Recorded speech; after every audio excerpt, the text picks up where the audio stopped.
Há quase 3.000 anos, um grande profeta veio da região deserta e montanhosa de Gileade. O seu nome era Elias, um homem que havia dedicado a sua vida a Deus. E agora Deus estava enviando-o para o rei de Israel. Naqueles dias, o rei Acabe reinava sobre Israel, e a rainha Jezebel reinava sobre Acabe. Foi ela que construiu altares para a adoração de Baal, deus pagão. E porque o povo adorava ídolos, uma fome cairia sobre a terra.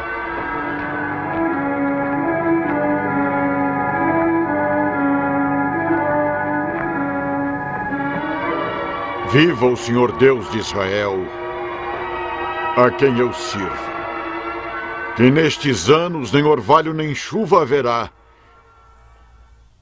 senão segundo a minha palavra. Então o Senhor falou com Elias, dizendo: Vai-te daqui e esconde-te junto ao ribeiro de Carite. Tu beberás do ribeiro, e eu tenho ordenado aos corvos que ali te sustentem. E assim, obedecendo ao Senhor, Elias deixou rapidamente o palácio.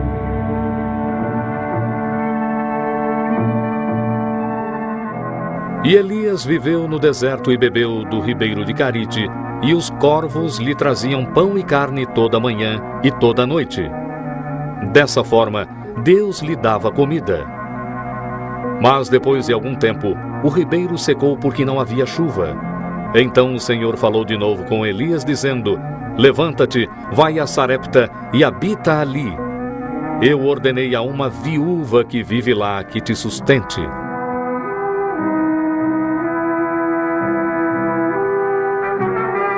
Quando Elias chegou ao portão da cidade, ele viu uma viúva e seu filho apanhando lenha, e ele o saudou. Peço-lhe, traga-me um pouco de água para beber. E também um bocado de pão. Viva o Senhor seu Deus, que quase nada tenho. Tudo que tenho é um punhado de farinha e um pouco de azeite. Eu estou apanhando alguns gravetos para preparar algo para mim e para o meu filho. Quando a comida acabar, certamente morreremos de fome.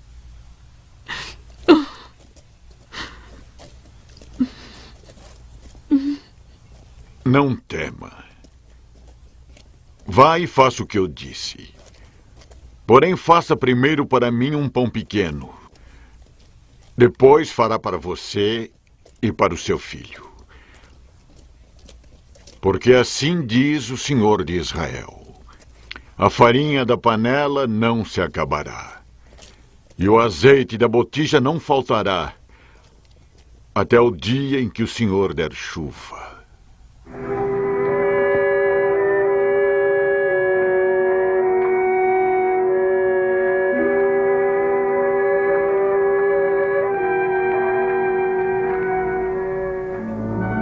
Obediente, a viúva fez o que Elias mandou, e ela, o seu filho e o profeta comeram por muitos dias. E assim como Deus tinha prometido, havia sempre farinha na panela e azeite na botija. Então Elias ficou na casa da viúva, em um quarto superior. Mas um dia o filho da mulher adoeceu e morreu.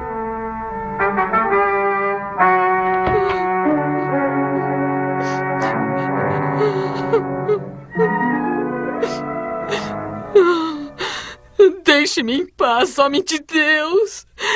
Você veio para me lembrar dos meus pecados e matar o meu filho. Dê-me o seu filho.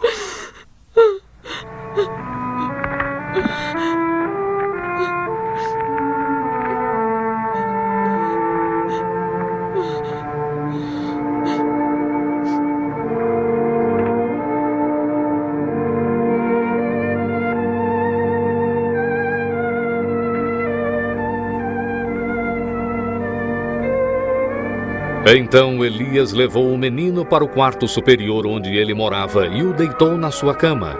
E quando eles ficaram sozinhos, ele orou ao Senhor. Ó Senhor, meu Deus, Faze este menino viver de novo.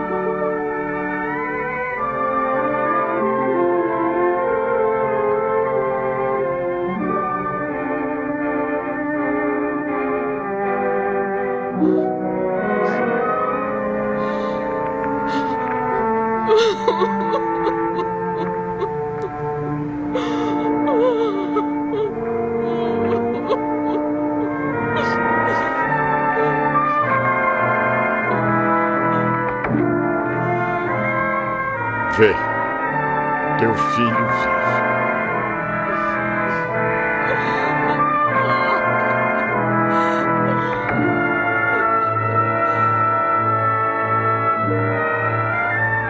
Um dia, Elias enviou um mensageiro ao rei Acabe para avisá-lo que queria falar com ele. É você quem tem perturbado Israel? Eu não tenho perturbado Israel, e sim você e a sua casa, porque você abandonou os mandamentos do Senhor e adorou a Baal. Envie homens para juntar todo Israel no Monte Carmelo, e também os 450 profetas de Baal, e os 400 profetas de Azera, que comem da mesa de Jezebel.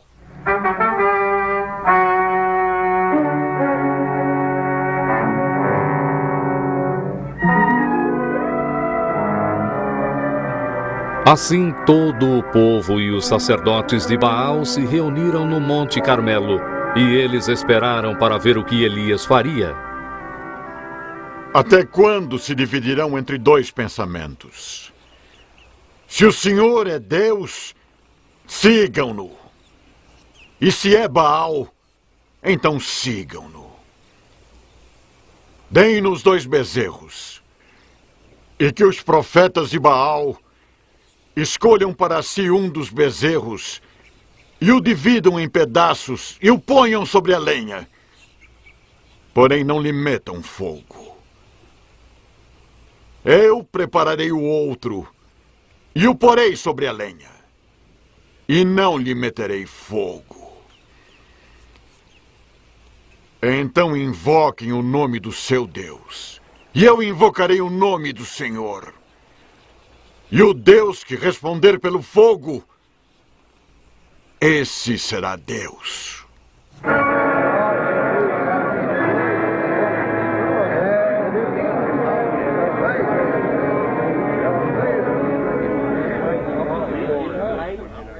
Primeiro, os sacerdotes de Baal ofereceram um sacrifício no seu altar, e eles invocaram o nome de Baal desde a manhã até ao meio-dia, mas não houve nenhum tipo de resposta, nenhum fogo se manifestou no altar.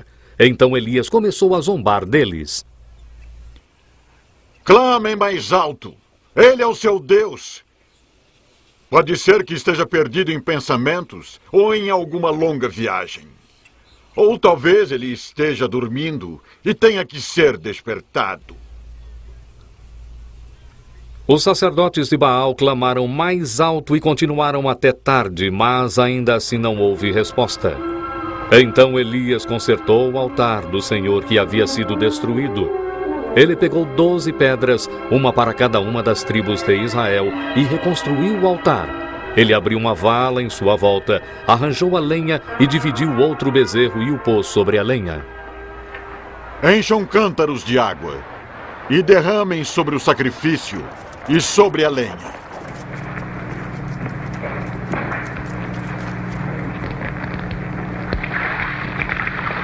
Repitam uma segunda vez.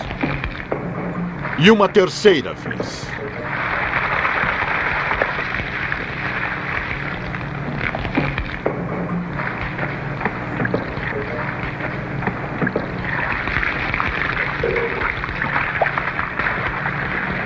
Ó Senhor Deus de Abraão, de Isaque e de Israel, manifesta-te hoje que tu és Deus em Israel, e que eu sou teu servo, e que conforme a tua palavra fiz todas estas coisas. Responde-me, Senhor, responde-me, para que este povo conheça que tu, ó Senhor, és Deus. Então caiu fogo do Senhor e consumiu a oferenda, a lenha, as pedras e o pó, e ainda lambeu a água que estava na vala. E então o povo acreditou no Senhor.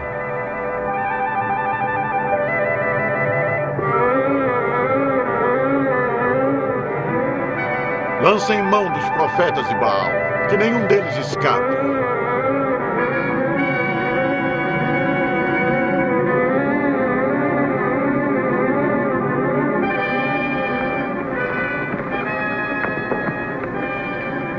Volte para o seu palácio, rei Acabe, pois logo haverá chuva abundante.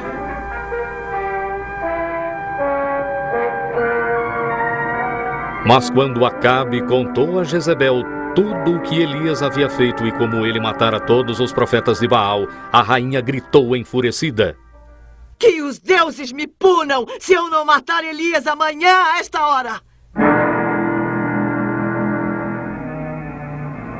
Para salvar a sua vida, Elias fugiu para o deserto onde ele pediu para morrer. Mas um anjo do Senhor veio e o alimentou e o consolou.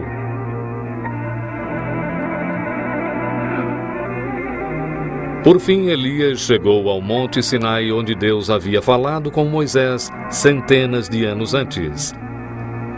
Enquanto Elias sentava em uma caverna no monte, um vento forte varreu o topo da montanha, mas o Senhor não estava no vento. Depois do vento veio um terremoto, mas o Senhor não estava no terremoto. Depois do terremoto veio fogo, mas o Senhor não estava no fogo. E depois do fogo veio o som de um sopro delicado.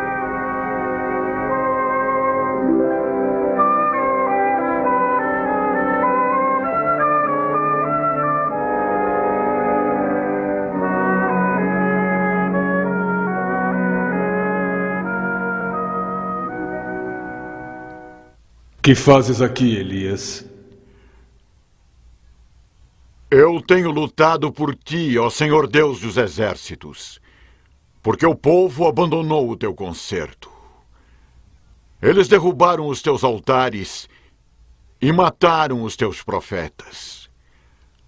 Agora eu sou o único que sobrou. E eles estão tentando tirar a minha vida. Então Deus garantiu a Elias que ele estava enganado, que ainda havia 7.000 em Israel que não tinham se curvado a Baal. Ele também mostrou a Elias que o seu trabalho continuaria. Elias logo ungiria um outro profeta que continuaria o seu trabalho.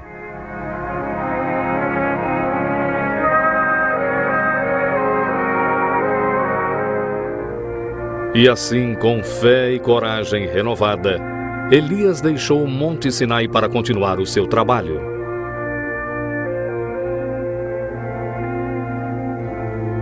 Mais tarde, quando Elias passou por um campo onde um jovem estava lavrando, de nome Eliseu, ele pôs a sua capa sobre Eliseu para mostrar que Deus o havia escolhido para ser o próximo grande profeta de Israel.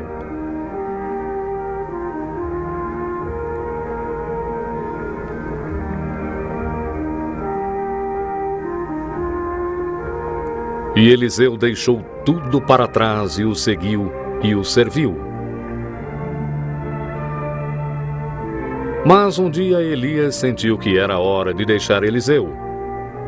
Ele tinha fielmente feito o trabalho de Deus na terra e estava prestes a ser elevado ao céu. Mas antes, ele se ofereceu para fazer uma última coisa para o seu discípulo. Antes que eu seja levado, dize-me, Eliseu, o que queres que eu faça por ti?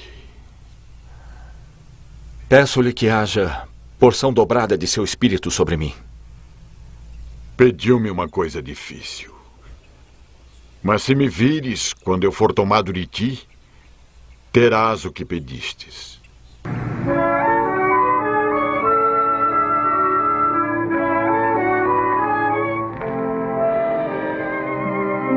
Eliseu viu um carro de fogo e cavalos de fogo que ficaram entre ele e Elias.